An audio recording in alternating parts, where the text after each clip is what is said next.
Nú vil ég biðja þá sem í óskamfeilni sinni gengu niður Laugaveginn einhver tími í nóvember árið 1932 að vera svo vingjarnlega að snúa við og ganga hann upp. Þessar setningar komu til mín hér árið þegar fjölmiðlamenn vildu í óðaönn gerast skriftafeður fyrir aflóa sósíalista. Þeir áttu ekki bara að fagna hruni úreltra þjóðfélagskerfa, heldur í raun játa að öll réttindabarátta almennings, verkalýðsbaráttan, hafi verið misskilningur. Ef þeir byðust afsökunar á axarsköftum fortíðarinnar, yrði litið á mál þeirra mildari augum af lögregluyfirvöldum frjálshyggjunnar. Þetta gekk svo nærri mönnum að meiri segja hinum galvaska leiðtoga vinstrimanna Steingrími J. Sigfússyni vafðist tunga tönn í síðustu kosningabaráttu þegar hann var spurður að því hvort hann væri sósíalisti. Búið að hlaða orðið slíkri neikvæðni, þó það þýði í raun bara jafnaðarmaður. Frjálshyggjan sem nú herjar á velferðarkerfið vann því ekki aðeins kalda stríðið, hún vann einnig stríðið tungumálið. Lengi vel hefur enginn opnað svo kjaftinn í sjónvarpinu að hann segi ekki ég held að samkeppni sé af hinu góða. Og það má eflaust til sannsvegar færa. En ekki líka samvinna af hinu góða og samhjálp? Hvernig hefði Jesús litið á málin? Nú ég ekki á móti einkarekstri. Á mörgum sviðum hann eina vitið. En af hverju verður allt vitlaust þegar fjölskyldu- og húsdýragarðurinn býður barnafjölskyldum upp á jólahlaðborð á viðráðanlegu verði? Eftirlit með tannheilsu barna tekið úr skólum og tannheilsa þeirra hrynur á nokkrum árum. Allt af því að einhverjir segja að hið opinbera eigi ekki að vera að vasast í hinu og þessu. Það sagt að Bandaríkin hafi aldrei borið sitt barr eftir einkavæðingu Reagan-tímabilsins. Heilbrigðiskerfið var hreinlega lagt í rúst. Geðsjúkum vísað út á götur og meðferðarstofnunum lokað. Þetta ætti að kenna okkur að standa vörð meðferðarúrræðin sem hér finnast. Það getur verið dýrt að spara á þeim sviðum.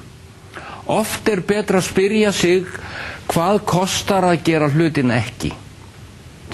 Nú eru kjarasamningar í aðsigi og lægstu laun eru svo lág að þau duga ekki fyrir brýnustu nauðsynjum.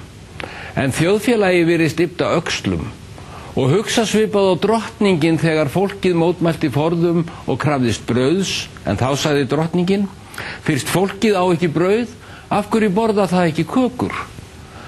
Þetta leiðir hugann að undarlegum myndum sem skaut upp í fréttatíma sjónvarpsins fyrir rúmum áratug.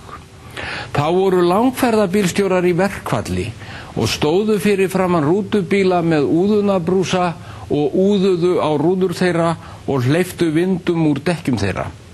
Í blálýstum stofum landsmanna birtust langferðabílstjórarnir sem pörupiltar og götustrákar, en talsmenn vinnuveitenda böðuðu sig í samúð myndavélana. Ég man að unglingar víðsvegar landið héldu að verið væri að sýna úr nýrri kvikmynd. Í þeirra augum var þetta ekki veruleiki fyrr en fulltrúar vinnuveitenda birtust á skjánum. Þá rifjaðist upp fyrir mér að á mínum unglingsárum geisuðu oft harðar vinnudeilur. Síðan hefur verkalýðshreyfingin orðið stærsti sumarbústaðaeigandi landsins, með lífeyrissjóði sem spila bingo og kaupa vonlaus fótboltalið. Enda halda sumir unglingar að Alþýðusamband Íslands sé ferðaskrifstofa.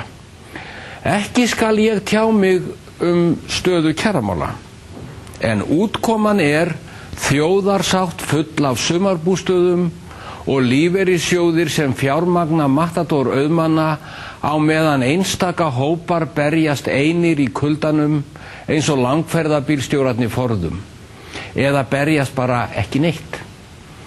Og það sem verra öllum sama, því ekki lengur nein samstaða, þar sem öllum ætlað að keppa, og því segi ég, hvort sem sagan línurit eða súlurit í auga hagfræðingsins á skjánum, heimurinn kartafla í lófa Guðs.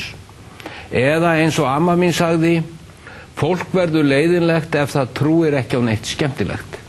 Þess vegna kýs ég að trúa á samstöðuna, hvar sem hún finnst, og segi við þá sem gengu niður Laugaveginn einhvern tíma í nóvember árið 1932, verið stolt af því.